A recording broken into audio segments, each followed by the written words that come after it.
Hey guys, it is Thursday morning here in West Virginia, and this probably is not going to be my best quality video by far. We're still trying to look for a nice spot to film from, and this does not look like it, but it's the best I can do right now. The lighting in this room is not so good. I kind of had everything prepped in my apartment in the Philippines. So in my home in the US, the lighting is very, very dim and inadequate for the video. So we'll probably have to find somewhere else to film from. But today, we'll do this. I kind of just set up some makeshift background right now. These are our usual backdrops of the shipping containers and the graffiti wall with the Mini GT parking lot. Today, we're going to take a look at some Pandem Rocket Bunny cars from Inno64. One being the R32, and then the other two are the S13, but with two different style body kits. So we'll take a look at them. I bought them before I left the Philippines because I was very, very impressed by the LBWK 997 Porsche. So we're going to be looking at these Pandem cars today. They're not quite as good as the Liberty Walk Porsche, but still yet not bad. Very well detailed. We'll start at, you know what, let's go ahead and start with the R32. Because the R32 is actually, well, we only have one of them, so we'll go to the S13s next. So anyways, this is a very nice looking car. As you can see, done up in black with gold trim, the gold BBS style wheels that Pandem typically runs. And then you have the crystal acrylic case with the cardboard sleeve, as you see. This is the Nissan Skyline GTR R32 Pandem wide body Inno64, 164 Rocket Bunny, and no end caps because it is a sleeve. On the back side, you have an outline of the R32 with the Pandem name, and where to find Inno models online. On the bottom side, you have licensing stuff and where to find Inno on Facebook and choking hazards and other stuff. Or maybe Inno because it is innovative is short summary for innovative. And if you hear some background noise, Ethan is here helping me because we're kind of sharing his playroom right now to make videos. So he may be making some noise in the background. So anyways, let's slide this guy out of the sleeve. And once again, nice acrylic case. You have your little nameplate there that looks like it's riveted on the Nissan Skyline GTR R32 Pandem with the OK symbol with the little bunny ears. I guess if you whatever you want to call it, OK bunny ear symbol for like the shadow characters. So anyways, let's take the top off. The acrylic cases are really nice because they don't have the little tabs that lock in. They kind of just pull off very nicely. And as I said, the room does not have such good lighting, so we're not really going to see a lot of details in the paint. Although the black, you don't really have a lot of details. But anyways, let's get him off the base and take a look at him. And two downsides of these. And I will show you once we get him off of this base. Okay, he is off the base. And this does have those little tabs that kind of slide into the base of the car. Well, yeah, two of them, and then the tab that slides into the acrylic base with only one screw. I like that setup much better than like what M2 has with the double screws and stuff. So, nice little car. As you can see, nice detail with the wheels, white letter tires, but they do not roll. The back barely rolls. The front does not roll at all. This one is also plastic base, unlike the Porsche, where the Porsche was metal on metal and it rolled. So these are also older releases. I don't know how all the newer stuff is. But yeah, I will probably buy a couple more models from Inno, but I'm not going to become like a dedicated collector of Inno by far. Nice detail on the chassis though. A little bit nicer than Mini GT, I would say. Buttonhead Phillips style screws, and I am going to maybe try to wheel swap this one with the LBWK Black Lamborghini Huracan from Mini GT. We'll maybe do that in another episode in the future.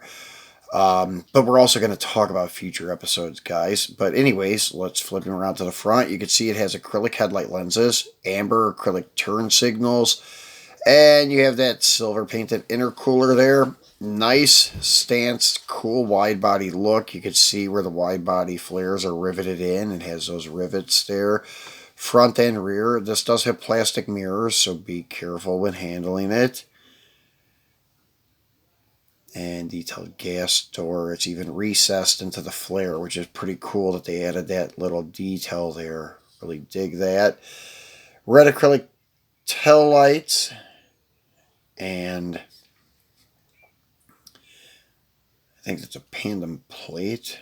Sure, let's go ahead and zoom in a little bit here.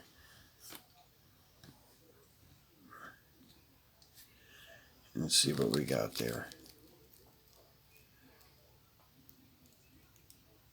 I think it's this GTR plate.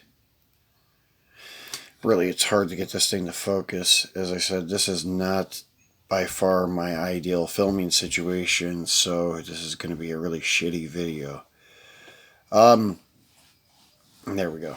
So, got in on the car a little better, so you can see some details on it. And really, really good lighting. The car does have some spots in the clear on the hood, over on this side, and on the roof. As you can see there, kind of. Little spotting. That I was highly disappointed in, because paying $20 for a model, it should be flawless. So I do find that to be a little bit of bullshit. They should be better with their quality control, but actually I have a feeling this may be something to do with the storage in the Philippines too, because the hot, humid weather and the way people store diecast in their stores and stuff without climate control and it being all year round with this heat and humidity there, I think that damages the paint. Because honestly, I never seen as much damage on diecast here as what I did there. So I think their climate has a lot to do with it. So this is a very nice looking car. Just disappointed with the paint condition. Now the other two though didn't have that. So we'll move along to the Rocket Bunny Nissan Silvia S13 V2 version 2 kit. Another cool car. Same thing with the boxes, so we're not really going to go over the box too much. Just show you guys the box and such. And it does have that outline of the S13 with that version 2 kit. And your licensing and all that crap on the bottom. So let's slide him out here. Oh, and pop off acrylic lid, and then take a look at him. On the base, once again has that cool little nameplate, Nissan Silvia S13 Rocket Bunny V2, and this is a really cool looking car. I want to buy the S14 from Tarmac that's coming up. I had a chance to order it right before I left the Philippines, but it was coming from China, so I'm not sure I would have gotten it on time before I left, so I didn't order it. It's a lime green color, pretty cool looking car. Ethan, come here, Bubby. Give me the water. Let's tell everybody hi. Hi. There you go. Can't see him because I can't turn this camera stand, but he says hi. And anyways, so looking at this S13 with the version 2 kit. Nice livery, and once again, really cool with the Nitto white letter tires and those BBS like honeycomb style wheels with a black center, plastic mirrors, so be a little bit careful. And this guy does have a cage in it, and it is gutted. As you can see, the rear package tray, there's no like cover there, just exposed speakers and such, so it is gutted for drifting. Version 2 kit's kind of unique because it does eliminate the rear bumper cover, as you can see. And a lot of guys do that as a trend. I've seen it a lot in the Philippines where they would do that. I guess it's to take off for clearance when drifting so you don't tap the wall with it, as far as what I can understand. Nice detail on the tail lights. I do believe they are acrylic. They could be a tampo, though, actually, because it does have a lot of detail in them. Maybe it is acrylic, or it's just a detailed separate piece of plastic insert. So then you have detail in the quarter glass, and then your front area detailed acrylic headlight lenses, as you can see. Nice detail in the front bumper cover. Love these front flares on the Pandem. This is kind of like the R35s that Mini GT makes, where the rear part of the flare is inverted, where it exposes the backside of the tire. Really dig that look. Don't know why, but I just think that's really cool looking. So they have the stance on the other side, and then I forget how to pronounce this, but the Inky for the wheels, and Nitto, Takata, the safety equipment snap-on tools, and so forth. So really, really cool model. Once again, though, it does not roll. This one doesn't roll at all, front or rear. Nice detail in the chassis, though, but it is plastic. So very light car. Heavier than resin, but still a little bit light. So let's put those guys facing off. Now moving to the last one, and this is actually my favorite with the S13s because I love the color on this guy. This is your V1 kit, which is very conservative. It almost looks stock with a little bit of a flare on the quarters and the front fenders. Nothing that extreme. But the color, unfortunately, you're not going to get to appreciate it with the lighting I have here, although we'll try. It's very beautiful metallic red. So, same thing with the boxes. Not really going to go over it too much. Flipping them around. The outline of the S13 with the version 1 kit. Licensing stuff on the back side here. And sliding him out of the cardboard sleeve. And popping off the acrylic lid. Let's see if we can get it to hit in the light here.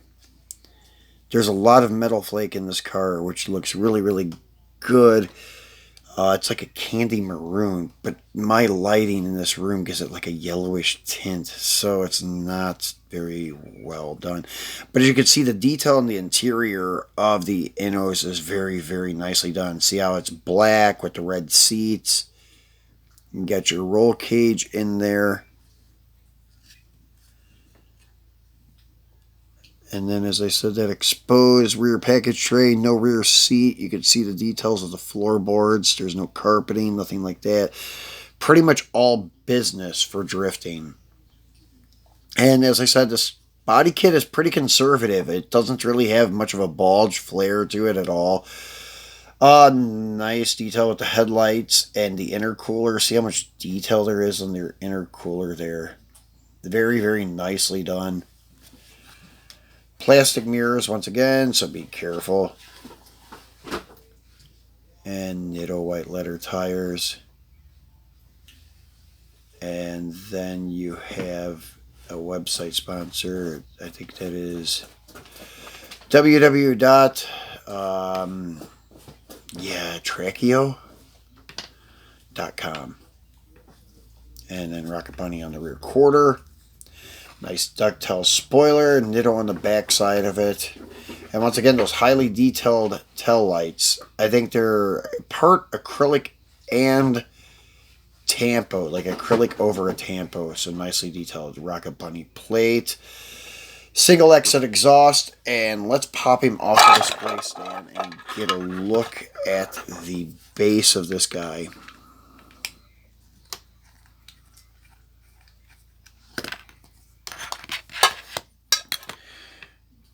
Alright, so nicely detailed once again. Plastic base though, button head Phillips screws, and it does not roll at all. So it is a very much a static model, I guess I would call it. So nice car though. So that about wraps it up for our Inno64 unboxing of the 3 Pandem Nissans. Once again, next time I'm going to try to find something with a little bit better lighting. And then we're probably going to have to eliminate some videos per week right now. I just have so much going on right now. It's hard to do a video like every couple of days. So we're going to do like a weekly diecast video, which is going to consist of maybe unboxing and showcase. I will try to separate them though. Like we'll do a weekly weekly unboxing, and then maybe if we have time we'll do a showcase video too, but definitely we'll just do like a diecast weekly, kind of like Champion DJK, and just unbox some stuff. I picked up some stuff at Walmart here the other day. The selection here is garbage. I kind of would rather shop online in the Philippines, to be honest with you guys. The stores here are nothing but garbage. My stores used to be great, so with the shipping conflicts we have going on here with like import export, the truck drivers striking and all that stuff in Canada, it's just not good right now. So their selection is not that great. But I did pick up some pop culture, or not pop culture, sorry, the car culture, Hot Wheels, Toyotas. I was able to, well, could have got the whole set, but I only got the three that I liked, which are the two trucks and the Supra. Also picked up a green light car and also received a green light car as a gift. So we'll be unboxing those maybe next week. Received some very cool Auto World trucks from Mark Halvey, which once again, thank you, brother, for those. They're awesome. The Mississippi Barn Find set. I will be unboxing that in a special video next week to kind of give a shout out to him. And show you guys those trucks. We'll open them together. They're really, really cool. So I do have some stuff. I even have some mini GT stuff still that I picked up before I left the Philippines. So we still have a lot of stuff at our disposal. It's just trying to find a good place to film and enough time to film, because we're still trying to go through a lot of bureaucracy here to get my wife to the States. So yeah, we're still dealing with a lot, but I'm still going to try to bring you guys some videos and such. So guys, I appreciate you watching. I left an icon here on the left for our other Inno64 unboxing of the Porsche the other day, and an icon here on the right for you to subscribe. If you have not done so yet, please do that and support our channel. By far, this is not my best video, but they do get better, and I do have a great selection in the library of stuff for you to check out. So just bear with me for a couple of weeks while we adjust and find a permanent filming area. So thanks for watching, guys. I will talk to you next week.